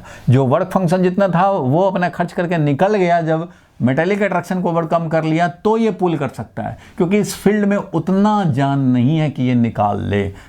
निकालने के लिए तो ये चाहिए होता है, ये थोड़ी आप दे रहे हो, आप तो निकले हुए को अट्रैक्ट करना चाह रहे हो बस। तो यहाँ से ये बन गया सैचुरेशन करंट। क्योंकि इसके आगे आप कुछ भी अप्लाई कर लो ये इतना ही रहेगा करंट का वैल्यू। 100 इलेक्ट्रॉन पर सेकंड से ये बन रहा है करंट, तो इसको बोलते हैं सैचुरेशन करंट। इसके पहले जो करंट था वो धीरे धीरे इंक्रीज हो रहा था। और इवन देखो जब हमने 2 वोल्ट लगाया तो 80% अट्रैक्ट हुआ। भैया तो ये 1 वोल्ट रख लो, कोई अट्रैक्ट मत करो, तब भी तो 60% पहुंच रहे हैं, अपने आप ही 60% पहुंच रहे हैं, अपने आप ही 60%। जीरो पोटेंशियल डिफरेंस अप्लाई किया तब भी 60% इलेक्ट्रॉन अपने आप एनोड पे पहुंच रहे हैं और कलेक्ट हो रहे हैं। ठीक है भाई, और करंट कंस्टिट्यूट कर रहे हैं। अच्छा, अब आगे का एनालिसिस ये कहता है भाई कि अगर हम लोग चाहते हैं कि जो बिना पोटेंशियल डिफरेंस अप्लाई किए 60% पहुंच रहा था, मैं चाहता हूं कि फोटो इलेक्ट्रिक इफेक्ट हो बट ये करंट जीरो हो जाए, पहुंचे ही नहीं कोई इलेक्ट्रॉन, तो मैं क्या करूंगा, तो मैं इसको रिपेल करूंगा। ठीक है, इसको क्या करूंगा, रिपेल करूंगा। रिपेल करूंगा मतलब ऐसे लगाऊंगा, ऐसे लगाऊंगा, इधर वाले को लो पोटेंशियल कर दूंगा, इधर वाले को हाई कर दूंगा, तो उससे क्या होगा, अब ये रिपेल करेगा। पहले अट्रैक्ट कर रहा था, अब ये रिपेल करेगा कि भैया 60% अपने आप तुम आ जा रहे हो। अगर मैं 2 वोल्ट लगाता तो मैं 80% ला लेता, कलेक्ट कर लेता, लेकिन अब मैं तुम्हें -2 वोल्ट लगाऊंगा, मतलब इससे 2 वोल्ट और कम कर लिए। पहले तो हाई रखा था, अब कम कर लिए, तो रिपेल कर रहे हैं। रिपेल कर रहे हैं कि भैया तो 60% जो आ रहे थे वो अब और कम आओ, तो भैया ये 40% कर लिया। जब -2 वोल्ट लगाया हम लोगों ने इस डायरेक्शन में -2 वोल्ट, तब ये समझो कि 20% कर लिया। -2 पे मान लो 20% कर लिया, -1 पे मान लो 30% था। और जब हम लोगों ने इसका वैल्यू -15 वोल्ट किया तो ये समझो, या -3 वोल्ट किया तो मान लो कि ये 0 हो गया।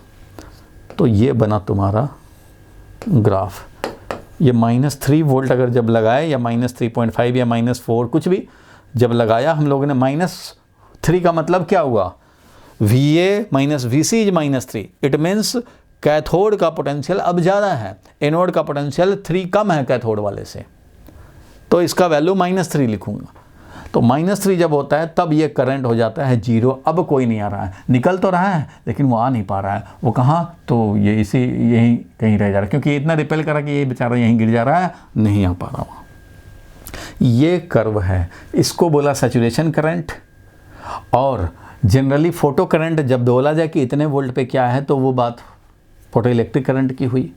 लेकिन जब कुछ ना बोला जाए और सीधा बोला जाए फोटो इलेक्ट्रिक करंट, का मतलब होता है सैचुरेशन करंट। सीधा बोला जाए फोटो इलेक्ट्रिक करंट क्या हुआ, बढ़ेगा कम होगा, तो वो है saturation current corresponding to 100% electron. ये है कॉरस्पॉन्डिंग टू 100% इलेक्ट्रॉन जो कलेक्ट हो रहे हैं, उससे बना है ये। तो ये ग्राफ याद रहेगा तुम्हें, बोलो भाई। Yes sir. ये ग्राफ सबको याद होना चाहिए। ये वोल्टेज जो है वो हम लोग चेंज करते रहते हैं। इस ग्राफ को भी मैं अब हटा रहा हूँ और इस सेटअप पे आ रहा हूँ वापस। ये याद रखना ग्राफ। इस वाले सेटअप में देखो बार बार हमें इसका सेल का वैल्यू चेंज करना होता था, पोलैरिटी भी रिवर्स करना पड़ता था, पॉजिटिव या नेगेटिव करना पड़ता था। तो इस चीज़ के लिए हम लोगों ने जो सेल का वैल्यू बदलना है, उसके लिए हम लोगों ने ये पोटेंशियल डिवाइडर अरेंजमेंट करते हैं। जैसे पोटेंशियोमीटर में किया था, मीटर ब्रिज में कर सकते हैं। तो अलग अलग पोटेंशियल डिफरेंस अप्लाई करना चाहते हैं, अट्रैक्ट करने के लिए इधर हायर पोटेंशियल अप्लाई करना पड़ता था। कभी 2 वोल्ट, कभी 4 वोल्ट, कभी 6 वोल्ट, कभी 9 वोल्ट, ऐसे करना पड़ता था। तो इसके लिए क्या करते हैं, तो इधर हायर पोटेंशियल रखना है, इधर लोअर रखना है। तो पहले ही इधर हायर रख लिया, ऐसे बहुत सारे लगा दिए ऐसे सीरीज में सेल। तो फाइनली ये है कि इधर हाई पोटेंशियल है हमारा और इधर हमारा लो पोटेंशियल है। ये HTB जो लिखा हुआ है वो है high tension battery. High tension battery मतलब ज़्यादा पोटेंशियल का बैटरी, हाई टेंशन लो टेंशन। तो हाई टेंशन बैटरी लगा हुआ मतलब सब मिला करके क्या हो गया, मान लो कि 30 वोल्ट हो गए। 30 वोल्ट आपको अप्लाई नहीं करना है, लेकिन 30 वोल्ट रख लिया भाई। अब 30 वोल्ट इस कॉम्बिनेशन से जो है 30 वोल्ट सेल है वो ऐसे चल रहा है। ये की को ऑन किया हमने, ये ऐसे चल रहा है। एक हमने रेजिस्टेंस रखा, ये एक अलग इंडिपेंडेंट सर्किट है, समझ लो ध्यान से। ये इंडिपेंडेंट एक सर्किट है जिसमें कि हम लोगों ने 30 वोल्ट सेल लगाया और ये 30 वोल्ट यहाँ ड्रॉप हो रहा है। ये हाई पोटेंशियल है और ये क्या है भाई, तो लो पोटेंशियल है। और ये ड्रॉप कितना है भाई, तो पूरे में 30 वोल्ट ड्रॉप है, इधर उधर कोई ड्रॉप नहीं है, पूरे में यहाँ से यहाँ तक में 30 वोल्ट ड्रॉप है। अब देखो इसने क्या किया भाई, तो इधर वाले का जो कनेक्शन है, ध्यान देना, इधर वाले का कनेक्शन हमने कर दिया इससे, ये यहाँ पे जंप है, मतलब कोई कनेक्शन नहीं है इन दोनों का, तो ये यहाँ पे लगाया इस एंड पे, थोड़ा सा डायग्राम में गड़बड़ी किया हुआ है, इस एंड पे हमने लगा दिया, मतलब यहाँ को ज्वाइन कर दिया।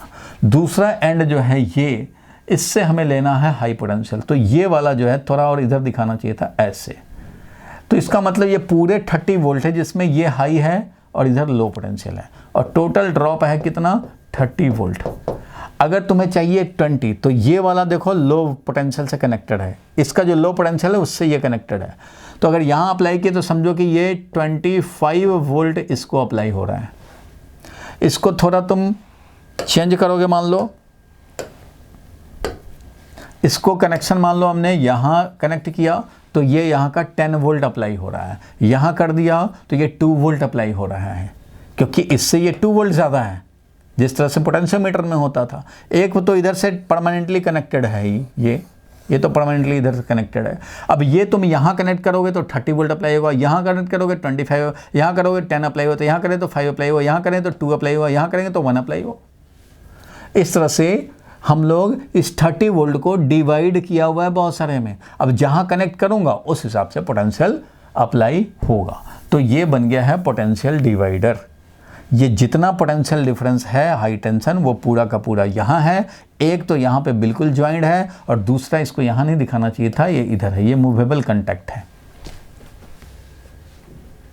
बोलो क्लियर है? तो ये बना हुआ है पोटेंशियल डिवाइडर, एक साथ डायग्राम में दिखा दिया गया। कोई प्रॉब्लम है इसमें? बोलो भाई। ये नो सर। चलो कोई प्रॉब्लम नहीं है, ज़रा ध्यान देना। अगर आप किसी बुक में देखोगे तो मैं ऐसे मिलेगा, कैथोड ऐसे बना रहा हूँ मैं, एनोड आपको जब बनाना हो तो ऐसे चैम्बर दिखा देना, इधर से अपना लाइट आएगा, इधर से ऐसे, ठीक है भाई। और यहाँ पे सर्किट का कनेक्शन दिखाया है ऐसे। हमें क्या करना है भाई, तो इधर एनोड वाले को हाई पोटेंशियल रखना है, तो मैं क्या करूँगा, इधर से हाई टेंशन बैटरी ले लिया और इसको क्या किया, इस तरह से पोटेंशियल डिवाइडर के लिए ऐसे बना दिया। अब ये वाले को यहाँ परमानेंटली ज्वाइन कर दिया और इसको दिखा देंगे ऐसे, ये हो गया। अब कितना पोटेंशियल डिफरेंस हमने अप्लाई कर रखा है किसी मोमेंट पे, यहाँ कनेक्ट किया है, तो कितना पोटेंशियल डिफरेंस अप्लाई हो गया है अभी, ये अगर जानना चाहते हैं तो ये यहाँ पे हमने एक वोल्ट मीटर लगाया हुआ है। ये वोल्ट मीटर लगाया हुआ है, ये देखो वोल्ट मीटर लगाया हुआ है, जो बताएगा कि अभी इस मोमेंट पे कितना, ये 30 था कि 35 था या 40 था, क्या था, लेकिन अभी जो ये वाला पोटेंशियल डिफरेंस है ये इंडिकेट करेगा। ये अगर 30 वोल्ट है टोटल ओवरऑल, तो ये 30 वोल्ट इतने में है ना, ये कितना अप्लाई हुआ इस सर्किट को तो यही अप्लाई हुआ, ये तो बाहर रह गया, ये तो इस सर्किट में नहीं अप्लाई हुआ, तो ये जो पोटेंशियल डिफरेंस बताएगा ये, और इससे कितना फोटो इलेक्ट्रिक करंट बना वो बताएगा ये माइक्रो एमीटर, इसलिए यहाँ माइक्रो एमीटर कनेक्टेड है। समझ गए? अब तो ये डायग्राम आप समझ गए होंगे भाई, अब तो ये डायग्राम आपको बिल्कुल क्लियर हो गया होगा। Evacuated glass tube, window, source of light, quartz window जो कि लाइट पास होने दे और हीट एनर्जी पास ना होने दे, फोटोसेंसिटिव मेटल प्लेट है ये, यहाँ से इलेक्ट्रॉन निकलेंगे इधर जाएंगे, ये एनोड है, इधर हायर पोटेंशियल अप्लाई करने के लिए पोटेंशियल डिवाइडर बना रखे हैं, इसको यहाँ पे ज्वाइन रखना चाहिए और इसको हमें मूवेबल ऐसे रखेंगे, इधर इधर इधर जहाँ भी चाहें वैसा कर सकते हैं। ये डायग्राम बना और इसके कॉरस्पॉन्डिंग ग्राफ बनाया, ये बना है सैचुरेशन करंट। फोटो इलेक्ट्रॉन के बारे में मैंने आपको बताया कि ये इजेक्टेड फोटो इलेक्ट्रॉन को क्या काइनेटिक एनर्जी होगा, वो ये है। और क्या बताया, देखो सर्टेन निगेटिव पोटेंशियल -3 वोल्ट पे हमारा करंट 0 हो जा रहा है, तो ये 3 वोल्ट को बोलेंगे स्टॉपिंग पोटेंशियल। इसका एक नया टर्म समझो, स्टॉपिंग पोटेंशियल। स्टॉपिंग पोटेंशियल वो निगेटिव वैल्यू ऑफ पोटेंशियल होता है जो कि एनोड पे, वो negative potential with respect to cathode जो अप्लाई करने से फोटो इलेक्ट्रिक करंट 0 हो जाता है, स्टॉप्ड हो जाता है। फोटो इलेक्ट्रॉन एनोड पे पहुंचने से स्टॉप्ड हो जाता है, कोई इलेक्ट्रॉन नहीं पहुंच पाता है एनोड पे, करंट हो जाता है 0। इस निगेटिव पोटेंशियल को हम लोग बोलते हैं, इस निगेटिव पोटेंशियल के वैल्यू को बोलते हैं स्टॉपिंग पोटेंशियल। वो पोटेंशियल एनोड पे अप्लाइड जिससे स्टॉप्ड हो जाए। तो ऑब्वियसली निगेटिव पोटेंशियल यहाँ अप्लाई करना पड़ेगा, मीन्स इसके रिस्पेक्ट में कम अप्लाई करना पड़ेगा, तभी स्टॉप होगा। ठीक है, तो इसको बोलते हैं स्टॉपिंग पोटेंशियल। ये ध्यान रखना, मैं लिख दे रहा हूं, यही लास्ट पॉइंट है आज के लिए। The minimum negative potential, the minimum potential, negative potential बोलते हैं या बोलते हैं anode potential with respect to cathode. The minimum potential applied at anode, obviously ये निगेटिव पोटेंशियल है, applied at anode with respect to cathode to stop the photoelectric current, to stop the photoelectric current, चाहे ऐसा बोलें to stop the photoelectrons, ये ज़्यादा better होगा, photoelectrons from reaching anode and hence making photo electric current zero. इसको हम लोग बोलते हैं stopping potential. The minimum potential यानी निगेटिव पोटेंशियल, यहाँ आप चाहे तो लिख भी सकते हैं द मिनिमम, क्योंकि मैंने ब्रैकेट में लिख दिया इसलिए यहाँ नहीं लिखा। The minimum negative potential applied at anode, ठीक है, with respect to cathode, with respect to cathode, applied at anode with respect to cathode, यहाँ लिखा हुआ है, अच्छा ठीक है, यहाँ लिखा हुआ ब्रैकेट में इसलिए इसको छोड़ भी सकते हो। Minimum negative potential applied at anode to stop, ठीक है, यहाँ डिलीट करूँगा तो गड़बड़ हो जाएगा,